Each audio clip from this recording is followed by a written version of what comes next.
NEET paper leak और अन्य परीक्षाओं में धांधली और परीक्षा रद्द होने के खिलाफ देश का युवा दिल्ली के जंतर मंतर पर इकट्ठा हुआ। कॉकरोच जनता पार्टी के आह्वान पर युवाओं की भीड़ ने आज शांतिपूर्ण प्रोटेस्ट कर न सिर्फ सरकार से जवाबदेही तय करने की मांग की, बल्कि अपनी रणनीति की एक झलक भी दिखाने का काम किया है। इससे एक बात तो तय मानी जा सकती है कि आने वाले समय में किसी भी सीजेपी की किसी भी कॉल को सरकार हल्के में नहीं लेना चाहेगी। हालांकि इससे पहले आज तक यहाँ पहुँचने वाले युवाओं को किसी अनहोनी के चलते न आने के लिए रोका गया था, लेकिन आहिस्ता आहिस्ता यहाँ युवाओं ने ठीक उसी तरह भीड़ की शक्ल ले ली जैसे एकदम कॉकरोच की मात्रा बढ़ जाने पर नजारा दिखाई देता है। इस दौरान वे धर्मेंद्र प्रधान इस्तीफा दो, शिक्षा मंत्री के खिलाफ नारे लगा रहे थे। कब आइडिया आया आप लोगों के दिमाग में? ये मुझे अभी 2 दिन पहले पता लगा था कि यहाँ पे वो आने वाले हैं। तो कितने रुपए का आप टी शर्ट्स बेच रहे हैं? ये है लगभग 350 का। तो आप देख सकते हैं इस पे ये कॉकरोच जनता पार्टी का एक स्टिकर बना हुआ है। ये अलग अलग टाइप के टी शर्ट्स हैं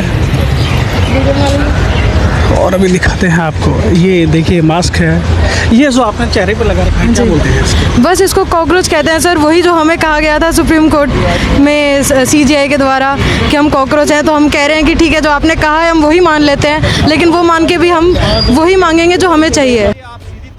आज सुबह जब सीजेपी के फाउंडर अभिजीत दीप के भारतीय एयरपोर्ट पहुंचे, तब उन्होंने अपने हाथों में बाबा साहब अम्बेडकर की जीवनी पर आधारित किताब ली हुई थी। इस किताब का कवर बाबा साहब का साफ दिखाई दे रहे थे।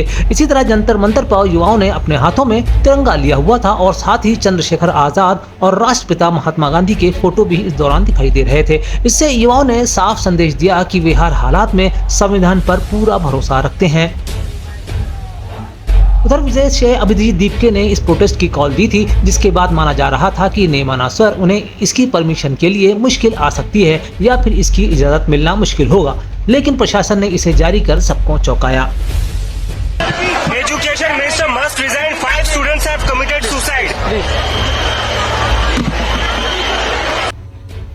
सीजेपी के अभिजीत को एयरपोर्ट पर स्वागत को लेकर काफी उत्सुकता युवाओं में देखी जा रही थी। वे वहां साधारण सफेद टी शर्ट में पहुंचे थे और अकेले भी थे। उन्हें किसी से मिलने की इजाजत तो नहीं थी, जिससे समर्थक मायूस दिखे, लेकिन यहाँ भी उन्होंने नीट पेपर लीक को लेकर युवाओं के खुदकशी करने के चलते शिक्षा मंत्री के इस्तीफे की मांग दोहराई। यही नहीं, एयरपोर्ट पर दीपक का पहला इंटरव्यू लेने के लिए मीडिया भी बड़ी तादाद में यहाँ जमा थी। हालांकि सुरक्षा कारणों से पुलिस उन्हें बिना किसी से मिलने दिए बगैर जंतर मंतर पर कार में बिठाकर ले गई।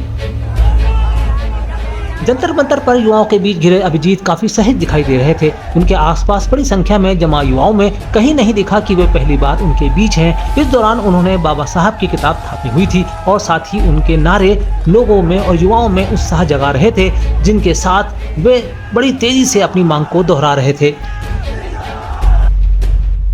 कॉकरोच जनता पार्टी की प्रचार सामग्री भी मार्केट में आ गई है। जहां युवाओं का बड़ा हुजूम जमा होने को तैयार था, वहीं पार्टी की लोकप्रियता का आलम भी देखने को मिला। बड़ी मात्रा में प्रोटेस्ट के दौरान युवाओं के चेहरों पर मुखौटे और टी शर्ट भी दिखाई दिए, जो दिल्ली जंतर मंतर के बाहर कॉकरोच मास्क टी शर्ट की बिक्री का नतीजा था। खास बात यह है कि इन्हें बनाने वाले और बेचने वाले भी नौजवान कॉकरोच ही थे।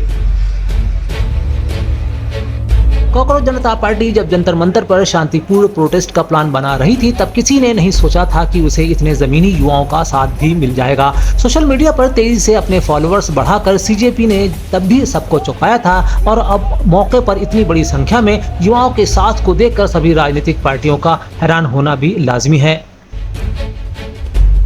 यही नहीं, जंतर मंतर पर जैसा कि सीजेपी ने अपने कॉल में आह्वान किया था, अपने बच्चों को लेकर कई पालक भी पहुंचे थे। दिल्ली के एक पालक ने अपनी बेटी की परेशानी को बयां करते हुए शिक्षा व्यवस्था पर सवाल उठाए। साथ ही बेटी ने भी अपनी व्यथा को दोहराया है। बहुत लेट आई, उसके बाद में 8th क्लास की मैथ्स की सेकंड पार्ट फरवरी में आया और फरवरी लास्ट में मेरे बच्चे का फाइनल एग्जाम था। अगर सीबीएसई करती है, आज भी 9th क्लास में आ गई है लड़की, लेकिन अभी भी इसके पास एसएससी की किताब नहीं है। साइंस की किताब अभी 4 दिन पहले हमने खरीदी है।